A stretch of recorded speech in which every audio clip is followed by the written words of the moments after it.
This is for Wendee. How do you get such good range in your voice? Because you play, just on Bleach, you play Yo Richie and Uru, and they sound nothing alike. So I'd never be able to guess they're the same person. For me, that's the best part. That's the challenge, is to be able to be a vocal chameleon and really hide behind my different characters and not let their voices bleed through between one another so they're completely unidentifiable. But for Ururu, when I went to the audition, I just kind of developed this whole new kind of voice, and she's just so insecure, but I can also kick your butt.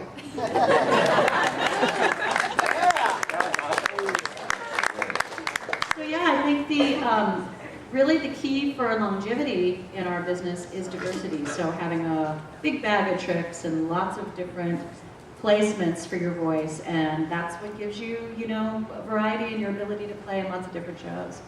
But I also hear a lot of backlash for the very same thing, which is kind of perplexing to me. But I hear people complaining, oh God, not the same, oh she's in it again, oh no, not again, It's like, well, we're in a business where we need to work. And, the more that we're out there, securing new roles, the more it ensures that we have a profession. So I think it's hard sometimes for younger kids to understand that the same people work a lot because they deliver, and they're dependable, and they can do it fast and within a very tight budget, which is usually the case for anime. Improvisational comedy is also a good a background for that as well, because you get to play different characters, and you're thrown into exercises and situations where you just get to use your imagination and play different characters. So, that's another great place to get tools, in addition to voiceover workshops if you're going to pursue the business. In the front? This is for both Quinton and Wendee. What was both of your favorite characters you've ever played, and what was your favorite line that they both said? What was the first one? First question? Favorite character. Favorite character ever played? Favorite line? Yeah. My favorite character was Spider-Man, like I said before. This is a childhood dream. I mean, as a kid in the summertime, I grew up in Northeast Ohio, near Cleveland. And in the summertime it was hot, hands, crawl up inside the door jamb. I get to the ceiling and I'm like, I'm Spider-Man. Like, if I can do this now, imagine what I can do later. And favorite line? Oh boy. And the only one I can remember right now is, got it memorized. Probably because I'm asked to say it every time I'm out.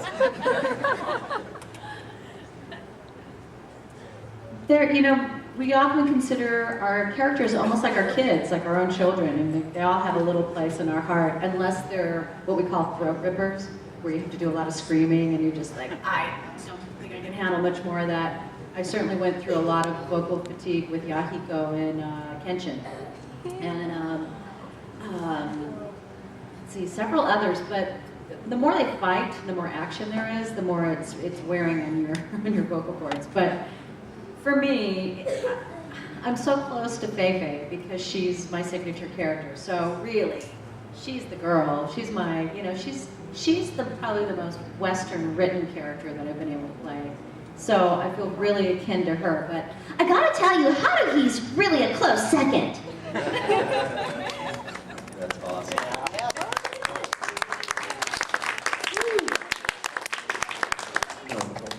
There. That's Sam, isn't it? Yes. Yes. Okay. If you're done. No, I have to say this right, or else I'm going to be mad at myself. You were mentioning Faye earlier, and what was funny was when I started getting into watching anime shows and stuff, I heard from various people that Cowboy Bebop was supposed to be magnificent. So I remember seeing it at the library all the time, and I was like, Closer to the mic. okay, sorry. Don't want to infect anyone. So I got it, and I watched it, and I was taken by it, and And then something happened, and it occurs in the last episode, and it's a conversation that you have with Steve Bloom, the final one that Faye and Spike have. And that moment absolutely blows my mind whenever I watch it. It's incredible. I mean, it's so deftly played, and the way in which you break down psychologically in that moment is so beautiful and heartbreaking and sad. And it's a moment that I define as perfect. I wouldn't change it for anything. I just wouldn't. So I wanted to tell you that. Thank you so much. That is so thoughtful. Thank you. On that note, let me just add how hard we work at making every single little nuance of each line be the very best it can be. I mean, Quinton will tell me if he knows he has a better take in him. You know, he'll say, no, let me just try it one more time. Yeah, just, True. you know.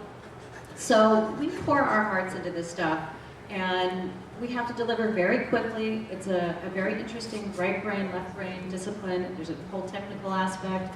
It's very much like playing an instrument. It's like being really quick to lay down a fast guitar solo. And like, great, you got that cue. Now, on to drum solo. Or, it's very much like music in that way. And I am such a perfectionist. I'm not an easy director. I demand a lot out of people, and I know it's because they can deliver it. And She's a great director, by the way. thank you very much. Yes. And we really jam. Like, we work together, and I'm not, my perspective on directing is not, it's my show. I am there to trust my actors to bring out the best that they know they can deliver.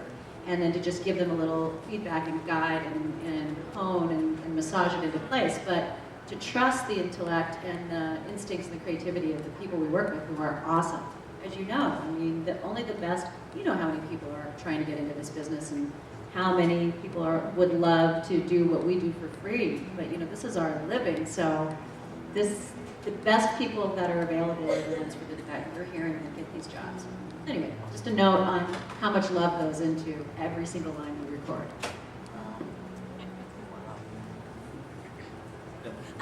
Oh, the gentleman there, glasses and long hair and Stripes. yeah. Being actors, I know you guys do a lot of method acting. What is the most awkward thing you've had to do in trying to get in preparation for a character? Like using a prop or running around the set, that kind of thing? Being here. Let's see. Are you into method at all? Yeah, I did some years ago, not for voiceover, but for theatrical. I did TV and film a little bit. But I will say, there was, I used to do all kinds of research and all that, but I threw that out the window because just naturally, once we have direction given to us on copy, they'll have a picture of the character and, like vocal range, age range, like say 28 to 40, gender, ethnicity, height, weight, and interests, texture of voice, where they live, what they do. I mean, they give you so much information that the homework's kind of done for you, and if you can just take that and apply it, then you're good to go. But I will say, I'll give you a weird story that happened to me early in my days in Hollywood. I was being directed in the booth for some audition, I don't know if it was a pilot or something. And there was a director and a couple producers. And this guy can give me this weird direction. He wanted me to raise the voice of this superhero I was doing, And I could get up here. It's like, higher. Okay, up here. He's like, that's not high enough. He said, listen, I'm gonna come in the booth and I'm gonna help you. I said, okay. So he comes in the booth and he picks up a broom. He said, now, I'm gonna put this broom between your legs. said, and just, you know, go with it. Just go with it, you know. And when I bring the broom up, make your voice go up. And then I'm going to put it down. When I bring it up higher again, you know, make your voice higher. And I was just young and nervous, impressionable, and, you know, like a real people pleaser. You know, I didn't have any strongly defined boundaries. So I said, okay. So here comes this broom between my legs. I'm like, you know, okay, we're going down the street. And we're gonna get those guys because they're bad guys. We're really gonna tear them apart. So let's go, go, go!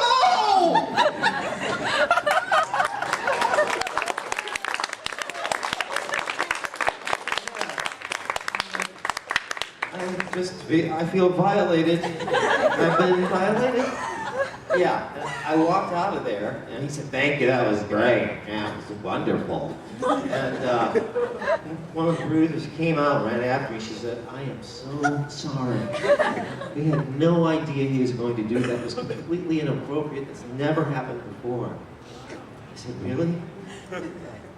"Oh, thank you." Because I thought, if this is the way the business goes, I'm getting out of it. It was. I knew it. Yeah. Yeah. This. Check director. This particular director was, you did such a good impersonation of him, I knew who it was. He was known for being extremely abusive to actors. He'll remain nameless, but one of his most familiar critiques or feedback was, "All right, could you do it again and not suck?" That's how he would direct. I mean, it was just It's terrible, yeah. it's brutal. But he's been replaced. Oh, yeah. Yeah, he doesn't. Yeah, it's gone. He's gone. Yeah, for a long time For a now. long time, yeah. Yeah. That's great. Yes, you. Like, okay, I mean, it's sad, but no, when Cartoon Network canceled Naruto, there was like 11 more episodes in the original series to go. When it went to Disney XD, weren't they given the tapes of those 11 remaining episodes to show? Wow. I don't know. Yeah, because Cartoon Network cut it off. There's like 11 more episodes to go of the original series. That's such a strange place to cut it off. I didn't know that. Cartoon Network does that with a bunch of anime. It's like they're so anti-anime all of a sudden. The only anime that shows that horrible Pokemon dub. I resent that. That's just not right. No, it's not. Yeah, I don't know. Well, Viz has had some real cutbacks. They have reduced their staff by over 50%. So they've really taken a hard hit with the downturn of the economy in Japan. It's been rough. Plus, let's be honest, the thing that's hurting anime the most are illegal downloads. Yes. The second thing that's hurting anime the most are illegal downloads, like for real. And then there's another problem of people not buying series, and then I know that the fans' perspective, I often hear it's because they're not always putting enough into the content, but they're kind of raising the price. Like there's not a full series, but a partial series. So I know the pricing's rough. I feel bad that our fans generally have to purchase shows to be able to see them. It seems like buying the manga and the toys and everything else should be enough to support a title, but it's not always the case. But Viz particularly has taken some real hits, and they have cut all their budgets, and they have cut the heck out of Bleach. And they have decided to just put some shows, to continue to dub them, but only make them available on their website initially.